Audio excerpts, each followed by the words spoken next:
हमारा धर्म हमारी शक्ति है। धर्म शक्ति चैनल पर आप सभी का स्वागत है। आप सभी को राधे राधे।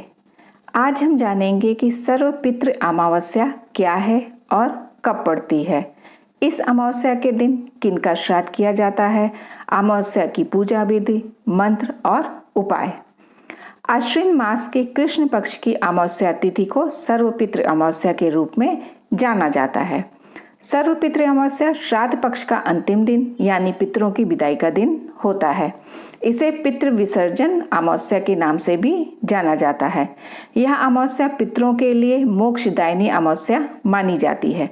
मान्यता है कि इस दिन पितृलोक से आए हुए पूर्वज पुनः अपने लोक लौट जाते हैं। सर्वपितृ अमावस्या पर परिवार के उन मृतक सदस्यों के निमित्त श्राद्ध किया जाता है जिनकी मृत्यु अमावस्या तिथि, पूर्णिमा तिथि या चतुर्दशी तिथि को हुई हो। इस अमावस्या को लेकर मान्यता है कि यदि कोई पूरे पितृपक्ष के दौरान श्राद्ध करने में सक्षम न हो तो वो मात्र इस अमावस्या तिथि पर सभी का श्राद्ध कर सकता है और अपने पितरों को प्रसन्न कर सकता है। मान्यता है कि 16 दिनों के लिए पृथ्वी पर आए हुए पूर्वज सर्वपितृ अमावस्या पर वापस पितृलोक चले जाते हैं। जिन पूर्वजों की पुण्यतिथि हमें याद नहीं होती है उनका श्राद्ध भी अमावस्या तिथि पर कर सकते हैं। इसलिए आश्विन मास की अमावस्या को सर्वपितृ मोक्ष अमावस्या के नाम से जानते हैं। इस वर्ष सर्वपितृ अमावस्या 2 अक्टूबर दिन बुधवार को पड़ रही है।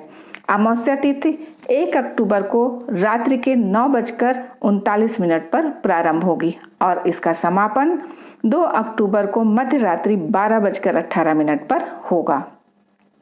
श्राद्ध के लिए उपयुक्त मुहूर्त। शास्त्रों में दोपहर का समय श्राद्ध के लिए श्रेष्ठ माना गया है। इसमें भी 3 मुहूर्त आते हैं: कुतुम मुहूर्त, रोहिणी मुहूर्त, अपराह्न काल मुहूर्त। तीनों ये दोपहर के समय में पड़ते हैं। श्राद्ध हम इन तीनों में से किसी भी मुहूर्त में कर सकते हैं अपनी सुविधा अनुसार। सर्वपितृ अमावस्या पर पितरों को प्रसन्न करने के लिए कुछ विशेष मंत्रों का जाप करने का भी विधान है। मान्यता है कि इस दिन किए गए मंत्र, जप, श्राद्ध कर्म, ब्राह्मण भोजन व दान आदि से तृप्त होकर पितृजन अपने लोक वापस जाते समय अपने पुत्र, पौत्रों और परिवार को सुखमय जीवन का आशीर्वाद देते हैं। सर्वपितृ अमावस्या पर कुछ ऐसे अनुष्ठान किए जाते हैं जिनसे न सिर्फ जातक को पितरों का आशीर्वाद मिलता है बल्कि मृत परिजनों की आत्मा को भी मोक्ष की प्राप्ति होती है। सर्वपितृ अमावस्या के दिन प्रातः स्नान करके स्वच्छ वस्त्र धारण करके पितरों का तर्पण करते हैं, जो कि जौ के आटे, तिल व चावल से बने पिंड से अर्पित करें। सूर्य को तांबे के बर्तन में लाल चंदन, गंगा जल, शुद्ध जल मिलाकर ओम पितृभ्याय नमः का बीज मंत्र पढ़ते हुए 3 बार अर्घ्य देते हैं। किसी भी शिव मंदिर में 5 प्रकार के फल रखकर प्रार्थना करते हैं कि इन 16 दिनों में जो मेरे पितृ आस लेकर आए थे, हो सकता है उसमें कोई कमी रह गई हो, पर वह मेरी अनन्य भक्ति को ही पूजा समझकर ग्रहण करें। 5 तरह की मिठाई भी शिव मंदिर में हम अर्पित कर सकते हैं। सुगंधित धूप दें, जब तक वह जले तब तक ओम पितृ देवताभ्यो नमः का जप करें और इसी मंत्र से आहुति दें। पितरों का ध्यान करते हुए पीपल के पेड़ पर कच्ची लस्सी, थोड़ा गंगा जल, काले तिल, चीनी, चावल, जल तथा पुष्प अर्पित करें और ओम पितृभ्याय नमः का मंत्र का जप करें।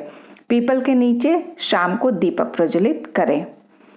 चौमुखी दीपक भी जला सकते हैं। पितृ मोक्ष अमावस्या पर अपने पितरों के निमित्त चौमुखी दीपक प्रज्वलित करें। यह दीपक सूर्यास्त के बाद जलाना चाहिए और ध्यान रखें कि इस समय आपका मुख दक्षिण दिशा में होना चाहिए। सर्वपितृ अमावस्या पर बने भोजन को सबसे पहले कौवे, गाय, देवता, चींटी व कुत्ते के लिए निकालें। मान्यता है कि पितृ इन्हीं जीवों का रूप धारण कर अपने वंशजों के घर भोजन ग्रहण करने आते हैं। ब्राह्मणों को दान दक्षिणा दें। पंचबलि देने के बाद ब्राह्मणों को भोजन कराएं और दान दक्षिणा देकर उन्हें संतुष्ट करें। इस दिन हवन करने व ब्राह्मणों द्वारा गरुड़ पुराण का पाठ करवाने का भी विधान है। ब्राह्मण भोज के पश्चात घर के सभी सदस्य एक साथ बैठकर भोजन करें और पितरों की आत्मा की शांति के लिए प्रार्थना करें। मान्यता है कि इस दिन यदि आदर भाव से पितरों के निमित्त श्राद्ध किया जाए तो न केवल पितरों की आत्मा को शांति मिलती है बल्कि घर परिवार में भी सुख शांति बनी रहती है।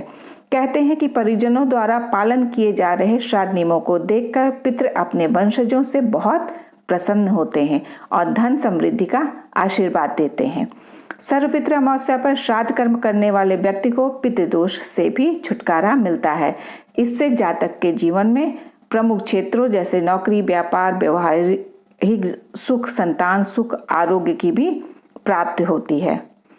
आशा करती हूँ कि आपको सर्वपितृ अमावस्या का ये वीडियो पसंद आया होगा।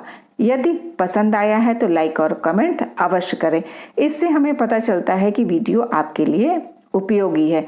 यदि आप चैनल पर नए हैं तो चैनल को सब्सक्राइब करके बेल आइकन प्रेस कर लें, जिससे आपको आगे आने वाले वीडियोस के नोटिफिकेशन समय पर मिल जाए। आप और आपके परिवार पर राधा रानी की कृपा सदैव बनी रहे। राधे राधे दोस्तों।